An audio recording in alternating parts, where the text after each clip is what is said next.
wave them high.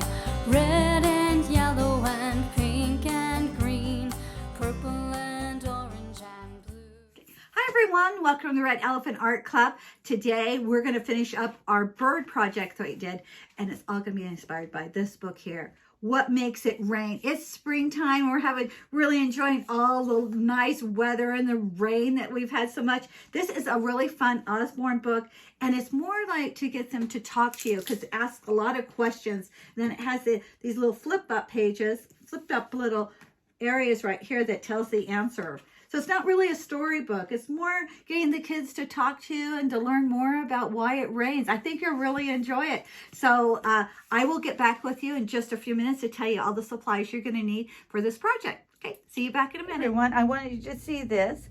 I put all of the birds last night in the kiln. Here's our kiln.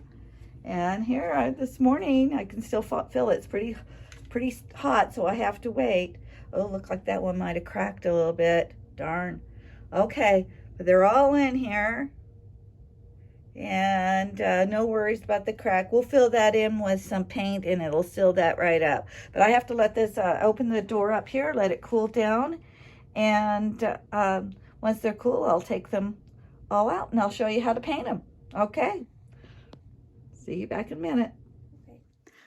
Okay, guys, we're back. Okay, so I want to show you, you're going to have your fired bird that I gave you back. We fired these birds, and it all should look like this. And you're going to need your ceramic paint. So make sure it's ceramic paint and not acrylic paint.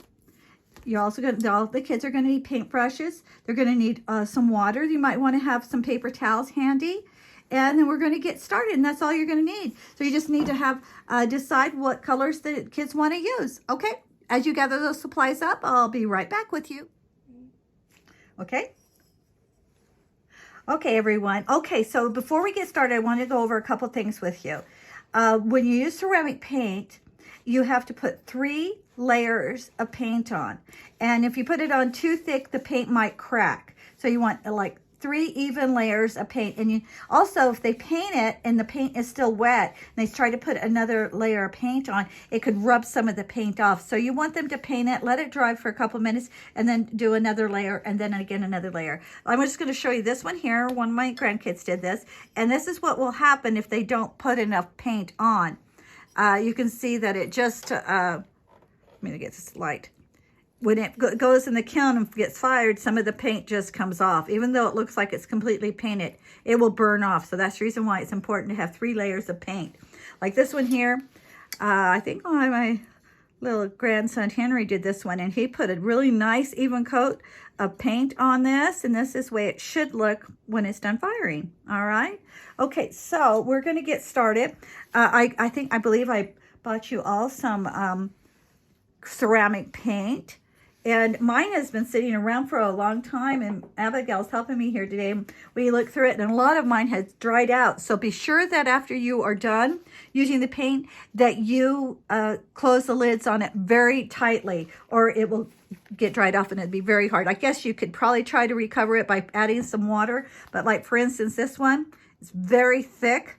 I'm going to have to be very careful not to put it on too thick. But anyway, we're going to get started. I'm just going to paint this. And something else I wanted to talk to you about. I know that some of the children's bits broke. Some of their projects broke in half. So if they paint it, we want to paint them on the sides anyway, around here. But if they paint on the sides and then take the other piece that broke off and paint it, make sure they paint it on the side, 3 good layers of paint. I will sit it together and it will seal back. It will be sucked back together. I'm not saying it'll be perfect, but at least we can try to salvage it. Okay, and then on the bottom of it, you want to make sure if they get any paint on the bottom of it, you wash it off. See, I got a little bit right here. We're going to lay this flat on the kiln, inside the kiln, and if this has any paint on it at all, it will stick to the bottom of my kiln. All right, so we don't want that. So also, I have a pencil I'm going to give to you.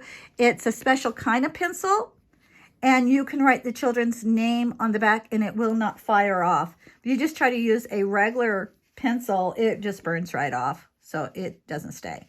All right. So we're going to go ahead and I'm going to go ahead and get started on this. I'm going to just paint my bird, put 3 layers of paint on here, and I will be right back. I'll talk to you back in just a few minutes. Okay, everyone. Okay, so this is my first layer of paint. I'm letting it dry for a couple of minutes, and then I'm going to put my second layer on. Okay. See you back in a few minutes. Okay, everyone, I've got my 3 layers of paint on there now. And now what I'm going to give you is this pencil. And as you can see, it's not an ordinary pencil. It cost $18 for this ridiculous pencil. But, so don't lose it, for sure. But it is to write the children's names on the back of your greenware here. Well, your BIS, it's not greenware. Okay? And this matter of fact, it's called Underglaze Black Lead Free. Okay, so put it somewhere special when I give you one. I'm going to let you borrow mine today for tomorrow. Okay, then so as you write the kids' names on it, take a look at the back. I would do this myself and not let the kids do it, but get a sponge after it can dry. It might be easier if it's dry actually, and just make sure you wipe off any paint that might have gone over to the other side. And it's probably almost impossible not to get some on there. So just make sure it's all off so that when I put it in the kiln, it doesn't stick to the bottom of my kiln. Okay, and I will double check as well before I put it in the kiln. But just try to get all that paint off of the bottom of it, all right?